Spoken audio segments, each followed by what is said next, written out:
What's up, guys? We're back for another review, and today we're taking a look at a Marvel Legends figure, and there are just a ton of waves coming out all at once. It's been a little while since I've done a Legends review, I think, but we've got the X-Men wave coming, we've got the Venom wave coming, and we've got the Spider-Man wave coming, and that is what we're going to talk about today. So we are taking a look at Dr. Octopus. So this is probably, I mean, it's definitely, at least for me, the most anticipated figure in this wave.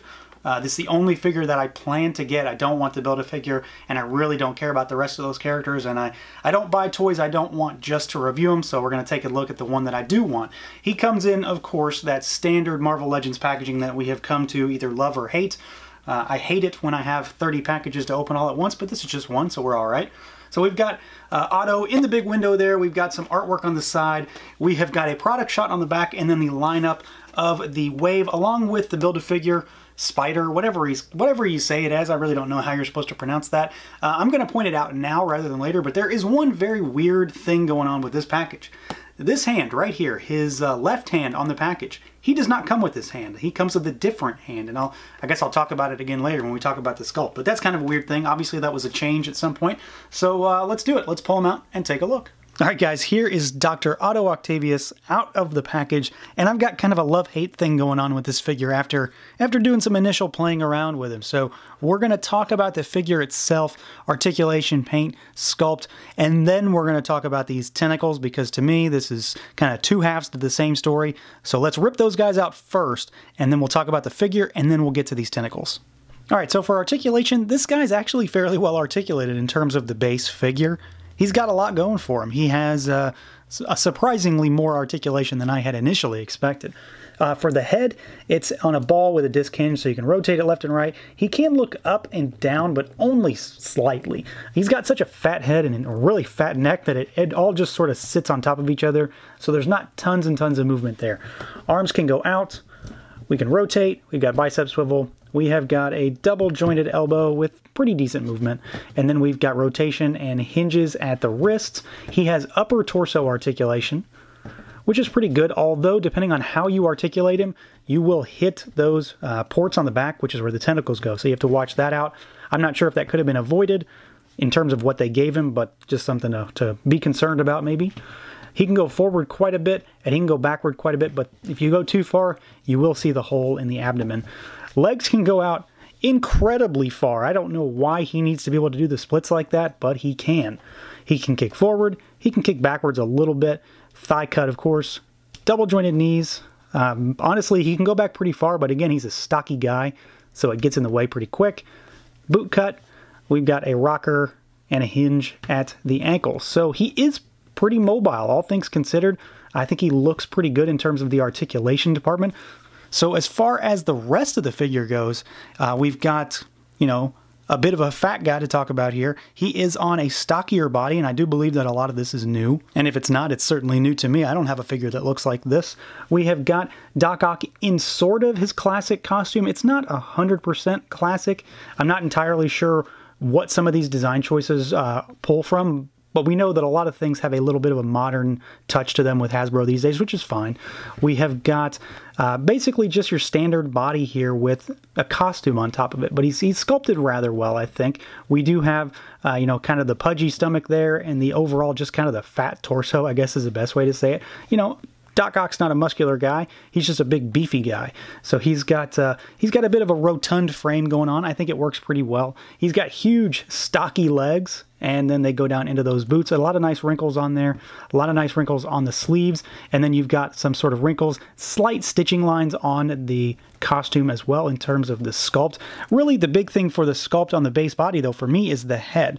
It very much looks like the Dr. Octopus that I remember from reading comic books. He's got that angry look because he's always mad. We've got his pearlescent green sunglasses there, which they are glued to the sides of his head, but if you pop them up just a bit, without breaking them, you can see that he does have fully painted and sculpted eyes under there, which look pretty good. Despite being under those glasses, they are perfectly straight and look fine. And then, of course, he has his just ridiculous bowl-style haircut. It's very nerdy, very geeky, you know, quintessential kind of stereotypical geek. I think it looks really well. Honestly, for a goofy haircut, they sculpted it nicely, and it very much fits his look. I do think that he very much looks the part. As far as the ports on the back, you've already seen them. They are just your standard ports, so you can peg something in there, which of course we'll talk about. They are sculpted onto the different halves of the body, and like I already mentioned, you can kind of get in the way if you move them around too much, but they're sculpted with a little mechanical look to them as far as the ports go. Now, in the paint department, there's not really a ton to talk about here because outside of the face, which I've already mentioned, with the eyes, the eyebrows, and those teeth, he doesn't have a lot of paint on him. He's mostly just the green jumpsuit here. He does have the yellow for his belt, and then he has that same kind of yellow at the collar of his tunic up there. It's very close to the gloves and the boots, but it's not 100%. The belt and the collar have a slight more orange in them, I think, than yellow. It kind of skirts that line with both the gloves, the boots, and these two pieces, but I do think the paint is slightly mismatched, but only just barely, and in general I think it looks pretty good. They did as good a job as I would expect to see in terms of matching those colors. It's very rarely ever perfect, but it's worth mentioning. And then on his back we do have the silver metallic paint on the ports, and I do have a bit of a splotch here on this one. Of course it's on his back. It's going to be covered by the tentacles, so it really doesn't matter, but it's worth mentioning. All right, Tentacle Time. So these are the 4 tentacles that we get with this release of Dr. Octopus, and they are 2 and 2. So we've got 2 of this S shape, we've got 2 of this C shape. They are cast in a molded position, so these cannot change. There's no bendy wire.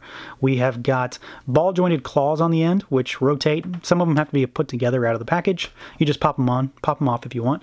We've got no articulation at the actual claws, so they can't bend, they don't grip anything. They're honestly a little big, at least if you want to put a Spider-Man head in there. They kind of don't really do that very well. And then we have got the blue painted lens in there, and then they peg on with this little peg here.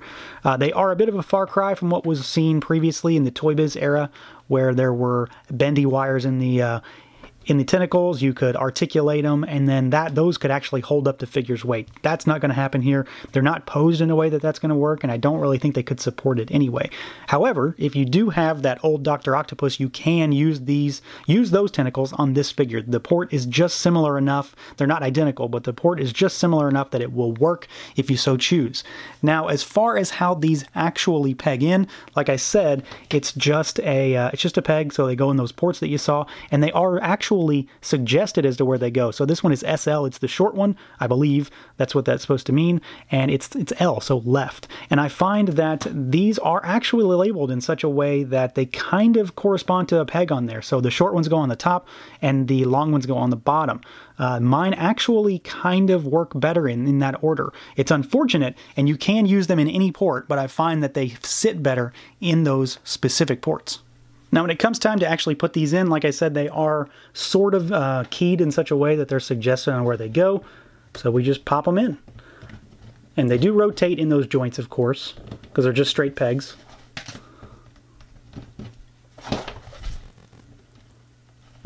So there you go. Once you get them in, they're going to stay there. They don't really seem to want to come out. They're pretty solid, at least when I have them in the correct joints. So when I have them corresponding, so short on the top, long on the bottom, they do want to stay in really well. I do think, however, that at least in this configuration, it's not that dynamic. It doesn't really strike me as like this is the coolest thing ever.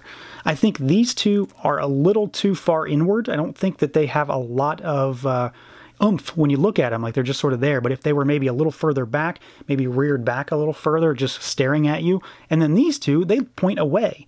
And if you have them on the top, then they're kind of pointed backwards too, which I think is kind of weird. I also think, and I've been trying to mimic this, but I haven't been able to yet, that the image on the back of the box, based on what these are designed for, I don't even think it's possible. I cannot get that position in.